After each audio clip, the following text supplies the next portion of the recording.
Hello, Gold participants and listeners from around the world. I'm Kristen Schwartz, a licensed midwife and MC for Gold Learning. And here at Gold, our preparations for the upcoming Gold Midwifery Online Conference of 2020 are in full swing.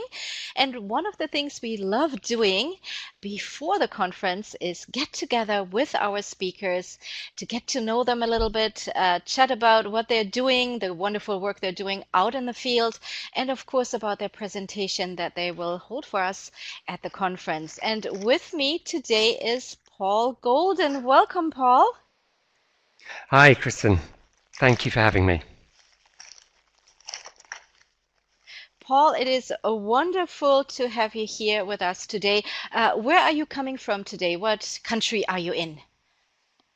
Today I'm in Austria, but I'm often around different countries. That's right. Austria, good for you. Well, Paul, I'm so happy to have you here, and we will be talking about your presentation in just a few minutes. Your presentation will be about mediation for midwives and families.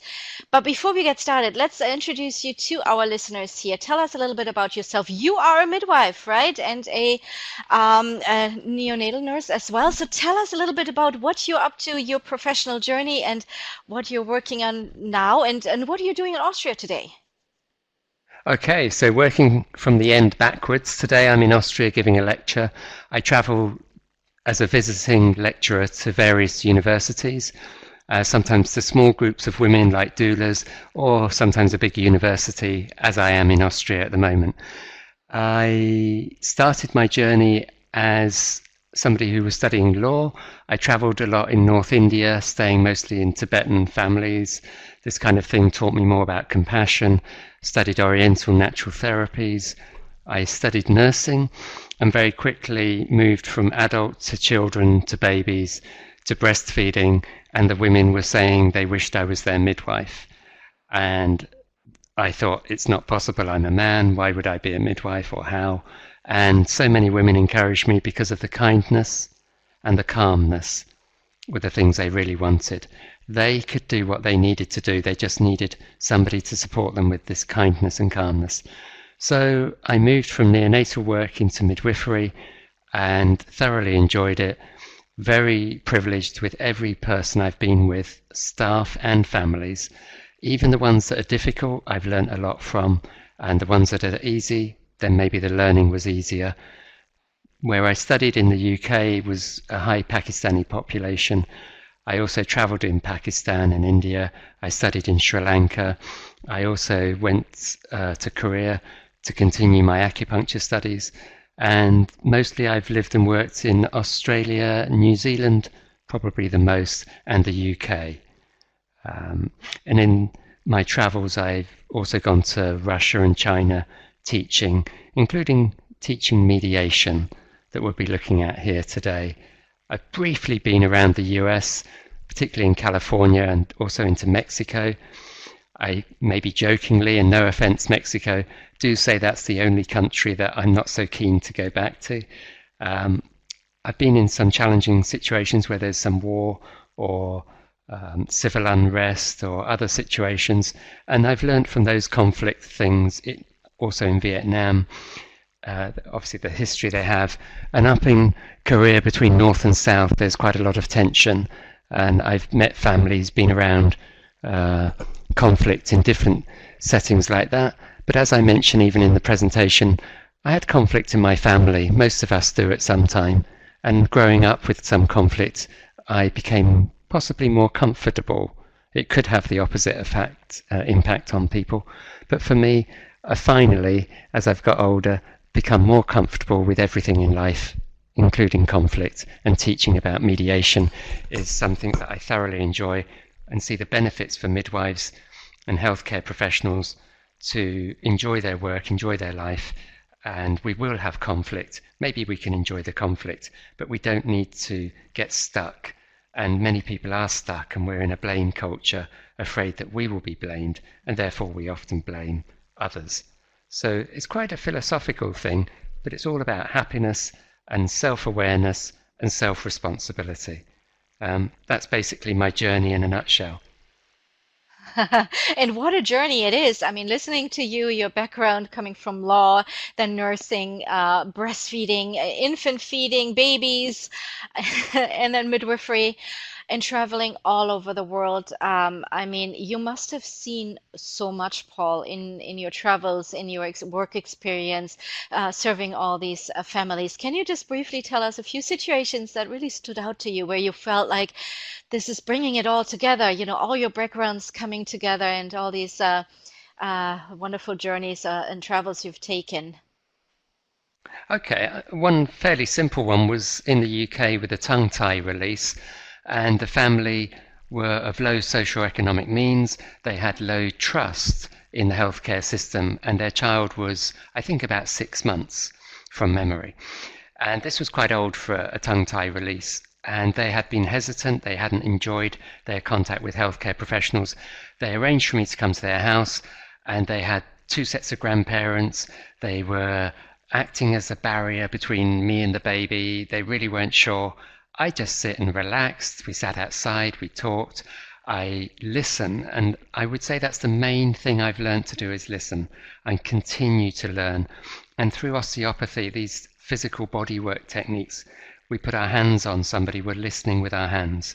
Midwives are listening with their hands to the woman's belly and the baby before it's born. And when a baby's born, and I'm in this case looking at a tongue tie release, I need that baby to trust me.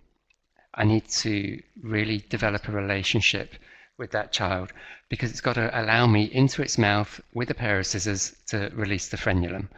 And I was going nowhere near the baby. I was making friends with the parents, and the energy, the shift and change, and the hugs and the thanks and all the rest of it, and the recommendations they gave afterwards, this is a common experience.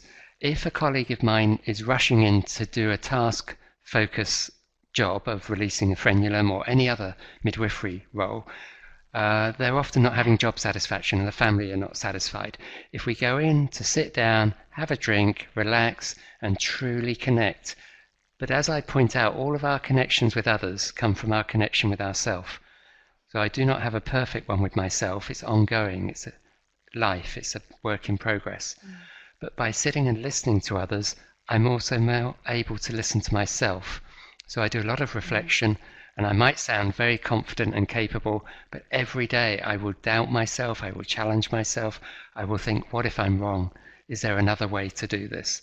I'm never going in saying, this is what I do, let's get on with it. So actually, let me wait and listen. How is this family? How is this baby? So that's one little example in England, but to contrast it, people often ask about birth being different in other countries. It is different in some ways, and it's the same in some ways. The physiology of uninterrupted, unobserved physiological birth is the same.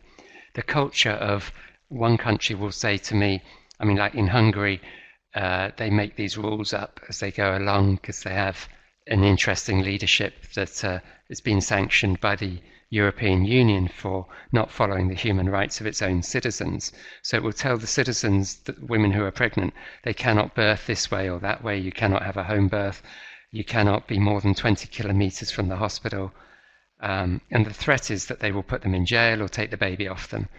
So we work with different kind of social structures and fears, but I often say there's only power given to those if we give it to, in this case, the government in Hungary, or wherever else. So when the women who just carry on doing what they want to do it, nothing bad happens to them. They're just showing their courage.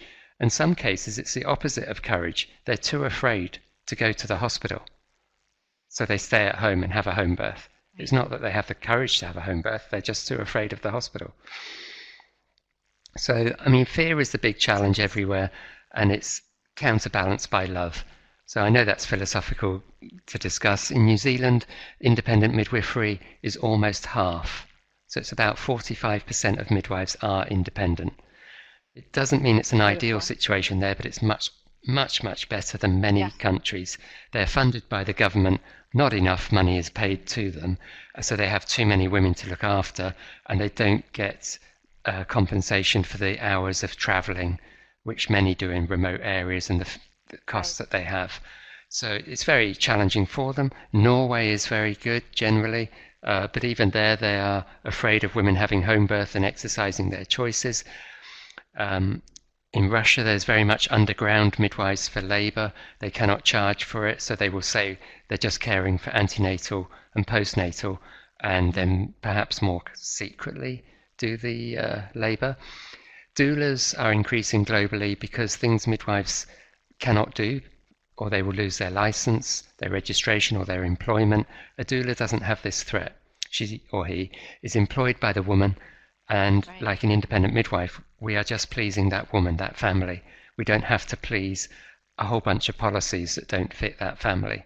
And that's why women seek out independent midwives. Naturally, these women are more independent themselves, but sometimes they have possibly, I could say, occasionally an unrealistic expectation. They may be very creative and wonderful, or they may just not understand the limits of what nature, physiology, and what the midwife can provide. So coming back to the main point was listening to women. Do they know what they want? And that can constantly evolve and change. Same for us, and I'm very focused on taking care of myself. So a midwife who does self-care will be able to give care to women. A midwife who just cares for women will kill herself or die trying. That's So it's a very good how point is that you that? made there, and thank you for sharing all these important insights and what you've learned during your travel and what you've observed and your wonderful philosophical points there as well. We definitely appreciate that, and I can tell from you have such a soothing. Just hearing you talk and listen to you, you have that soothing quality. I can see why women told you you need to be a midwife because you have that wonderful calming and soothing um, aura around you there. Just by listening, I can Thank hear you. that, and the passion too for what you do as well. Yeah, now let's talk about your topic here about mediation for midwives and families. And you mentioned something that's interesting and very true. We live in a blame culture, right?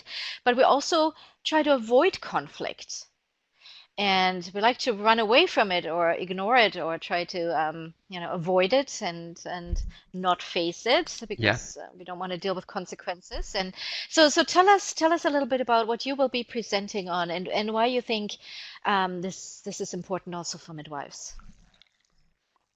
Okay. I mean, one of the analogies I see is that at home we will argue with our family, perhaps at breakfast, and in the evening we're back having dinner, looking at the same person we disagreed with very strongly, perhaps in the morning, but we see them again, we have to get on with it. In work, we sometimes disagree with somebody and never speak to them again, or we don't want to work well with them, or they don't want to work well with us. So I'm wanting to apply why is it different at home? And it's generally because of the love that we have for our family. And if we can introduce more love at work, where genuinely we're empathetic and care, I think about our so-called enemy the same as we would about a woman in labour. So we want the woman in labour to be in an oxytocin cave of safeness, where she's not having adrenaline, she's having oxytocin, her natural responses in her body.